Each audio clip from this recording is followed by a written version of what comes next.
Naghain naman ng irrevocable resignation si COMELEC Commissioner Christian Robert Lim bilang hepe ng Campaign Finance Office o CFO ng COMELEC.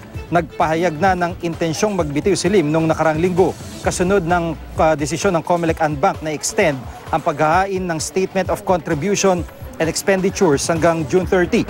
Pagbaligtad ito sa ginawang rekomendasyon ng CFO na huwag pagbigyan ang hiling na extension ng Liberal Party. Late ng 6 na araw ang paghahain ng SOSE ng partido na hindi umabot sa June 8 deadline ng COMELEC. Bukod kay Lim, tumutol din sa extension sina COMELEC Chairman Andres Bautista at Commissioner Louie Guia.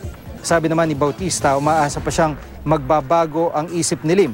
Sa Korte Suprema naman, isang petisyon ang inihain para mawalan ng bisa ang extension na ibinigay ng COMELEC sa SOSE ng LP.